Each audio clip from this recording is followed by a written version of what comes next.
اعوذ باللہ من الشیطان الرجیم بسم اللہ الرحمن الرحیم۔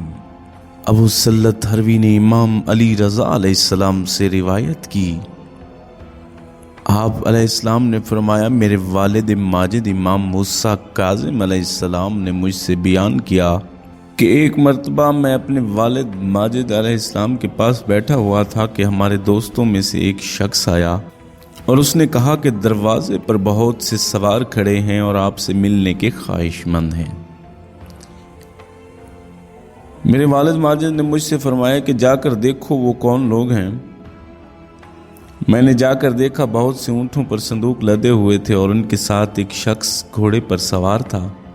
میں نے اس سے پوچھا کہ تم کون ہو؟ اس نے بتایا کہ میں ہند کا رہنے والا ہوں اور امام جعفر صادق علیہ السلام سے ملاقات کا خواہش مند ہوں۔ میں نے اپنے والد ماجد کو اس کا پیغام پہنچایا۔ آپ نے فرمایا میں اس نجس اور خائن شخص سے ملنا پسند نہیں کرتا۔ وہ ایک شخص ایک طویل عرصہ تک دروازے پر ٹھہرا رہا مگر آپ نے اس سے ملاقات کی اجازت عطا نہ فرمائی۔ آخرکار یزید بن سلیمان اور محمد بن سلمان نے اس کی سفارش کی تو آپ نے اجازت دے دی۔ وہ ہندی اندر آیا اور آپ کے سامنے کھڑے ہو کر کہا، اللہ آپ کی صلاحیتوں میں اضافہ کرے، میں ہند کا رہنے والا ہوں اور میرے بادشاہ نے مجھے ایک خط دیا جو سر بمہر ہے اور میں دروازے پر ایک عرصے تک انتظار میں کھڑا رہا۔ آخر میرا جرم کیا ہے اور کیا اولاد انبیاء مہمانوں سے اسی طرح کا سلوک کیا کرتی ہے؟ آپ نے فرمایا تھوڑی دیر تک اس کی وجہ بھی معلوم ہو جائے گی۔ امام موسیٰ کاظم علیہ السلام نے فرمایا کہ میرے والد نے مجھ سے فرمایا کہ اس سے خط لے کر پڑھو۔ میں نے خط لیا اور کھول کر پڑھا تو اس پر تحریر تھا، بسم اللہ الرحمن الرحیم۔ یہ خط جعفر بن محمد کی طرف ہے جو کہ ہر ناپاکی سے پاک ہے اور اسے شاہ ہند کی جانب سے روانہ کیا جاتا ہے۔ اما بعد، اللہ نے آپ کے ذریعے سے مجھے ہدایت دی، میرے پاس ایک کنیز بھیجی گئی ہے۔ ایسی حسین و جمیل کنیز میں نے کبھی نہیں دیکھی اور میں یہ سمجھتا ہوں کہ یہ صرف آپ کے ہی قابل ہے، اسی لیے میں آپ کو یہ کنیز ہدیہ کر رہا ہوں۔ میں اس کے ساتھ بہت سے زیورات، جواہرات اور عطریات بھی بھیج رہا ہوں اور اس کے بھیجنے کے لیے میں نے بڑی احتیاط سے کام لیا ہے۔ میں نے تمام وزراء کو بلایا، ان میں سے 1000 امین افراد چنے، پھر ان 1000 میں سے 100 کا انتخاب کیا اور 100 میں سے ایک شخص کو بعنوان امین منتخب کیا جس کا نام مزاب بن حباب ہے۔ اس سے زیادہ امین شخص میں نے کسی کو نہیں پایا، چنانچہ میں اس کنیز کو اس امین مملکت کے ساتھ روانہ کر رہا ہوں۔ امام جعفر صادق علیہ السلام نے فرمایا، اے خائن، اسے واپس لے جا، یہ کنیز قبول کرنے کی لائق نہیں ہے، تو نے امانت میں خیانت کی ہے۔ اس نے حلف اٹھا کر کہا کہ میں نے کوئی خیانت نہیں کی۔ آپ نے فرمایا اگر تیرا یہ کپڑا تیری خیانت کی گواہی دے دے تو کیا تو اللہ پر ایمان لائے گا اور صداقت اسلام کو تسلیم کر کے لا الہ الا اللہ محمد الرسول اللہ کی گواہی دے گا؟ اس نے کہا کہ مجھے اس سے معافی رکھیں تو بہتر ہے۔ آپ نے فرمایا تجھے چاہیے کہ اپنی بد عملی کی روایات بادشاہ کو لکھ بھیجو۔ اس نے کہا اگر آپ میری کسی خیانت سے واقف ہیں تو آپ ہی اسے خط لکھ دیں۔ اس شخص نے پوستین کا کوٹ پہنا ہوا تھا۔ آپ نے فرمایا اس کوٹ کو اتار دو۔ اس نے کوٹ اتارا، آپ کھڑے ہوئے اور 2 رکعت نماز پڑھی۔ امام موسیٰ کاظم علیہ السلام کا بیان ہے، میں نے سنا آپ سجدے میں کہہ رہے تھے، اے پروردگار تجھے تیرے عرش کی عزت کے سہاروں کا واسطہ اور تجھے تیری رحمت کی اس انتہا کا واسطہ جس کا ذکر تو نے اپنی کتاب میں کیا ہے، تو اپنے بندے اور رسول اور مخلوقات میں تیرے امین حضرت محمد مصطفیٰ صلی اللہ علیہ وآلہ وسلم اور ان کی آل پر درود بھیج اور اس ہندی کے کوٹ کو بولنے کی توفیق عطا فرما۔ کہ وہ فصیح و بلیغ عربی میں اس کی تمام تر روایات بیان کرے جسے مجلس میں موجود ہمارے تمام دوست سن سکیں۔ اس گفتگو کو اہل بیت کے معجزات میں سے ایک معجزہ قرار دے تاکہ ان کے ایمان میں مزید اضافہ ہو سکے۔ اس کے بعد آپ نے سر سجدہ سے اٹھایا اور فرمایا، اے پوستین، اس ہندی کی خیانت کی روایات بیان کر۔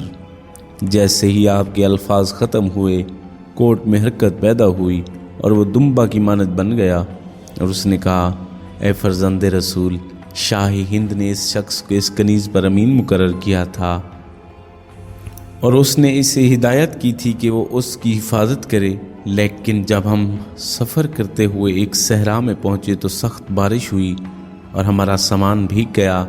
پھر جب بارش رکی اور مطلع صاف ہوا اور سورج نکل آیا تو اس نے اس خادم کو بلایا جو اس کنیز کی خدمت پر مامور تھا۔ اس شخص کا نام بشر ہے، اور اس سے کہا، تم نزدیکی قصبہ میں جاؤ اور وہاں سے خورد و نوش کا کچھ سامان لے آؤ۔ اس کا حکم سن کر وہ نوکر قصبہ کی طرف روانہ ہوا۔ ادھر اس نے کنیز کو محمل سے اتار کر خیمہ میں آنے کے لیے کہا۔ کنیز نے کیچڑ سے اپنے کپڑے بچانے کے لیے اپنا پونچا اوپر اٹھایا۔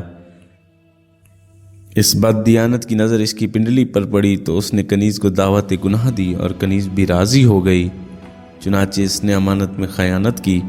جب کوٹ نے ساری روایات بیان کی تو ہندی آپ کے پاؤں پر گر پڑا اور کہنے لگا، خدا را، آپ مجھ پر رحم کریں، واقعاً مجھ سے بات دیانتی ہوئی ہے۔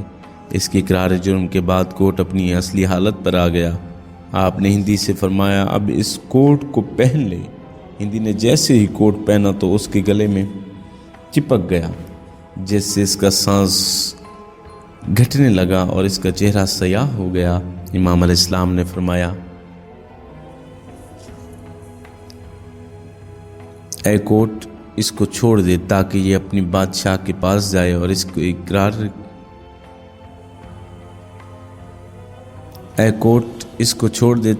اپنے بادشاہ کے پاس جائے اور وہ اس کو قرار سزا دے۔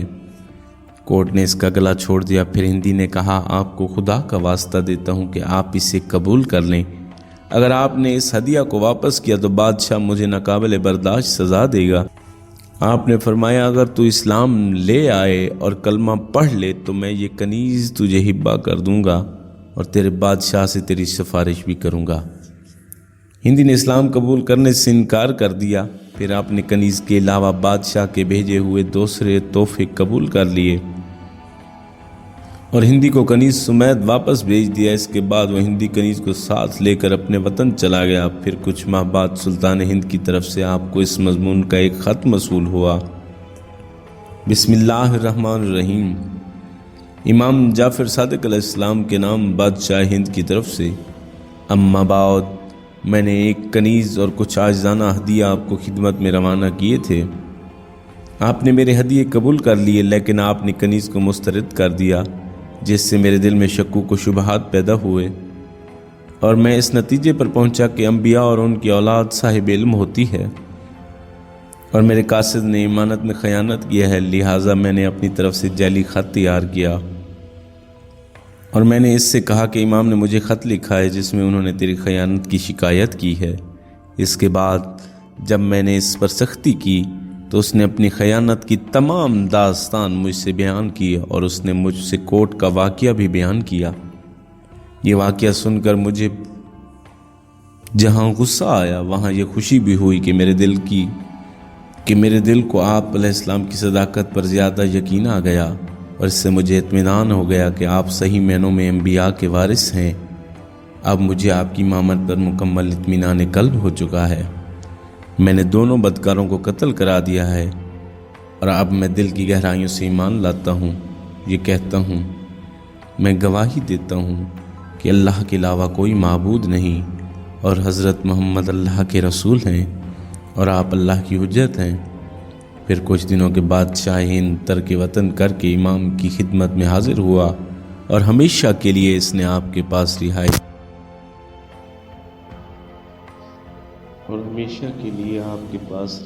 اختیار کر لی۔